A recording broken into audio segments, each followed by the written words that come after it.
di kelas A. Di sini saya akan menjelaskan materi tentang amfibi dan reptil. Baik, langsung saja saya akan menjelaskan materi yang pertama, yaitu amfibi. Kata amfibi berasal dari kata amfi, yang berarti ganda, dan bios yang berarti hidup. Oleh karena itu, amfibi adalah hewan yang dapat hidup di dua alam. Ketika menetas, individu muda hidup di perairan dan bernapas dengan insang. Sedangkan ketika dewasa dapat berganti ke tipe habitat yang berbeda, seperti terestrial, fosorial, maupun arboreal, dan bernapas dengan paru-paru. Amfibi memiliki kulit yang lembab karena 70-80% dari berat tubuhnya terdiri dari air. Oleh karena itu, amfibi perlu menjaga kelembapan kulitnya agar tidak mengalami kekeringan. Kemampuan hidup amfibi di tipe habitat yang berbeda juga didukung oleh kemampuan bertahan diri, khususnya dari keberadaan predator.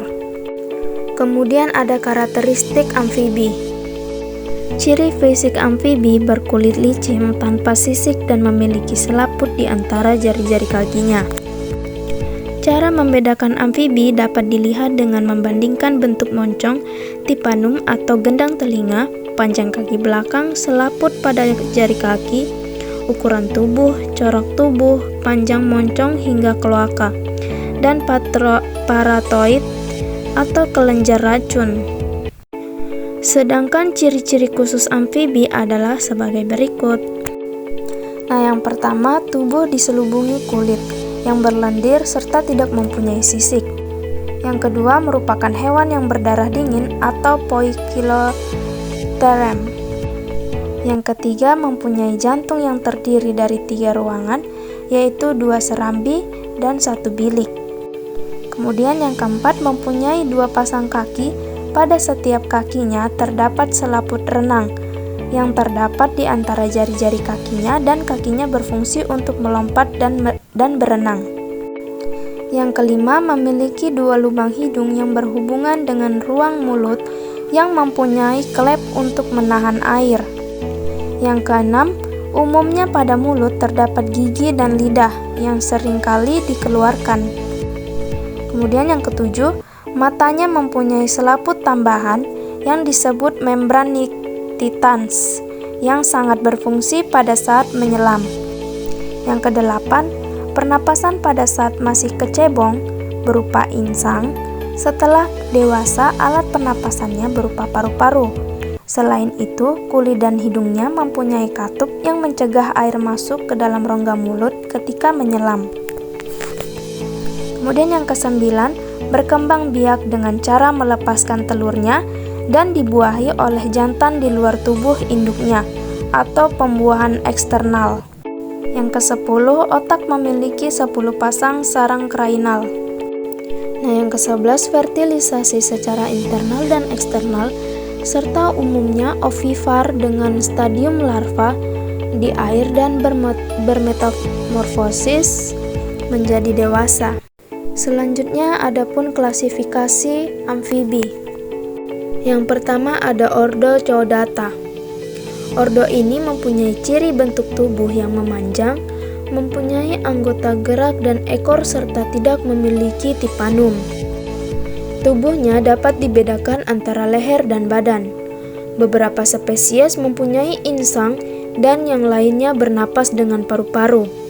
Pada bagian kepala terdapat mata yang kecil dan pada beberapa jenis mata mengalami reduksi. Fase larva hampir mirip dengan fase dewasa. Anggota ordo Chordata ini hidup di darat akan tetapi tidak dapat lepas dari air. Kemudian yang kedua ada ordo Anura. Nama Anura mempunyai arti tidak memiliki ekor. Seperti namanya, anggota ordo ini mempunyai ciri umum tidak mempunyai ekor. Kepala bersatu dengan badan, tidak mempunyai leher dan tungkai berkembang baik. Tungkai belakang lebih besar daripada tungkai depan. Hal ini mendukung pergerakannya, yaitu depan melompat. Adapun famili yang terdapat di Indonesia yaitu Bufonidae. Nah, famili ini sering disebut kodok sejati. Ciri-ciri umumnya yaitu kulit kasar dan berbintil. Terdapat kelenjar paratoid di belakang tipanum dan terdapat pematang di kepala. Mempunyai tipe gelang bahu arsiferal. Famili ini terdiri dari 18 genus dan kurang lebih 300 spesies. Adapun peranan amfibi. Amfibi banyak dimanfaatkan manusia antara lain sebagai berikut. Yang pertama, katak diambil daging dan telurnya untuk dimakan. Yang kedua, kulit katak dapat diberi samak untuk dibuat jaket dan barang kerajinan lainnya. Yang ketiga, katak berfungsi sebagai pemberantas nyamuk secara biologis dan sebagai pengendali serangga hama pertanian.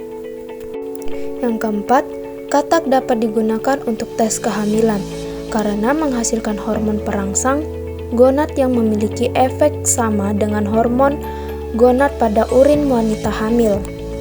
Nah, yang kelima, racun bufotalin dan butotenin yang dihasilkan oleh kodok Bufomarinus dimanfaatkan sebagai penguat denyut jantung. Nah, yang keenam, orang Indian menggunakan racun katak untuk racun panah. Yang ketujuh, dalam rantai makanan, amfibi berperan untuk mengatur populasi serangga.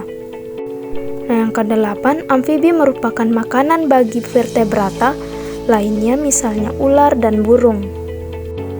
Yang kesembilan, ada sebagian manusia yang menggunakan amfibi sebagai makanan, misalnya katak hijau. Yang kesepuluh, sebagai bahan objek praktikum atau penelitian. Yang kesebelas, sebagai pemberantas nyamuk dan dilakukan secara biologis. Nah, yang kedua-belas, sebagai pengendali hama pada insektisida. Dan yang terakhir, sebagai indikator keadaan lingkungan. Yang kedua, materi tentang reptil. Reptil adalah hewan bertulang belakang yang bersisik dan bernapas dengan paru-paru. Ciri utama reptil adalah tubuhnya yang ditutupi dengan sisik-sisik rata atau berduri yang berfungsi untuk mengatur sirkulasi air melalui kulitnya. Reptil mampu beradaptasi lebih baik daripada amfibi. Ketika berada di darat, hal ini bisa dilihat dari posisi alat geraknya. Kaki pada kebanyakan reptil lebih melengkung ke bawah, sehingga tubuhnya tidak menyentuh tanah dan kemudian bisa bergerak lebih cepat dan leluasa. Adapun karakteristik reptil. Reptil memiliki ciri fisik berupa kulit yang seluruhnya tertutupi oleh sisik kecuali pada ordo Testudinata. Ordo Testudinata, sisiknya mereduksi menjadi tempurung sebagai bentuk perlindungan diri. Hampir semua jenis reptil memiliki cakar pada kakinya, kecuali subordo Opidia atau ular yang tidak memiliki kaki. Ular berjalan dengan menggunakan otot-otot perutnya yang kuat, walaupun tidak memiliki kaki masih dapat bergerak. Secara umum, reptil memiliki karakteristik sebagai berikut. Yang pertama, tubuh ditutupi kulit kering, bertanduk atau tidak licin. Biasanya dilengkapi sisik atau kuku dan kelenjar di permukaan hanya sedikit. Yang kedua, memiliki 2 pasang anggota badan, masing-masing dengan 5 jari yang pada bagian ujungnya terdapat cakar dan dapat digunakan untuk berlari, merayap, atau memanjat. Anggota badan menyerupai dayung pada penyu, memendek pada kadal, dan tidak ada anggota badan pada beberapa jenis kadal dan semua jenis ular. Yang ketiga, kerangka terdiri dari tulang keras, tengkorak dilengkapi rongga oksipital. Yang keempat, jantung terdiri dari 4 ruang yang belum terpisah sempurna, 2 serambi dan ventrikel, yang sebagian saling terpisah, 1 pasang berkas aorta, sel darah merah oval bikonkav dengan inti. Nah, yang kelima, respirasi dengan paru-paru. Pada kura-kura air dilengkapi dengan respirasi kloaka. Yang keenam, terdapat 12 pasang saraf kranial. Yang ketujuh, suhu tubuh berubah-ubah, bergantung suhu lingkungan, atau poikiloteram.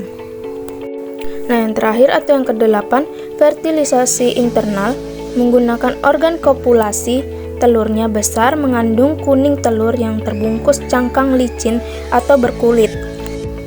Biasanya telur diteteskan, tetapi pada beberapa jenis ular dan kadal, embrio berkembang di dalam tubuh betina. Selanjutnya ada klasifikasi reptil. Yang pertama ada ordo Crocodilia. Tubuh panjang, kepala besar dan runcing, rahang kuat dan gigi tumpul, kaki pendek dengan jari-jari berselaput tebal, ekor panjang, kulit tebal, jantung terbagi atas 4 ruang terpisah. Memiliki berat mencapai 1000 sampai 1200 kg. Pada buaya jantan dewasa dapat mencapai 6 sampai 7 meter. Buaya betina lebih kecil dan pada umumnya berkisar 3 meter. Kepalanya cukup besar dan mempunyai sepasang tepi di sepanjang dari mata ke tengah hidung. Sisiknya berbentuk oval dan biasanya lebih kecil daripada spesies lain. Pada buaya muara berwarna kuning pucat dengan garis-garis hitam dengan bintik-bintik yang ditemukan di tubuh dan di ekor. Kemudian ada subordo Serpentes atau Opidae yang dimana itu ular. Tubuhnya tidak memiliki ekstremitas walaupun sisanya ditemukan pada spesies tertentu. Mandibula atau rahang bawah terkait seluruhnya dengan ligamen gigi bulat panjang di antara spesies yang berbasis memiliki gigi taring. Taring atas berfungsi alat penyuntikan bisa. Anggota subordo kurang lebih 2.500 spesies, salah satunya Piton molurus atau ular sawah.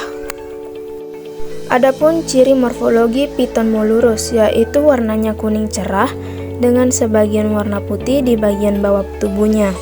Piton molurus bisa mencapai 17-18 kaki dan dapat mencapai berat lebih dari 200 pon. Memiliki mata yang sempurna yang digunakan untuk melihat mangsa, memiliki sisik di sepanjang sisi tubuhnya, memiliki lidah yang panjang tetapi kecil digunakan sebagai indera pembau. Umumnya mencari makan pada malam hari. Kemudian ada manfaat reptil. Nah, beberapa reptil bermanfaat dalam kehidupan manusia. Di antaranya, yang pertama sebagai predator alami, contohnya ular memakan tikus, berkarung memakan serangga. Yang kedua, sebagai bahan pangan, contohnya daging ular, daging kura-kura, dan telur penyu. Yang ketiga, minyak ular atau racun ular dimanfaatkan manusia sebagai bahan obat-obatan.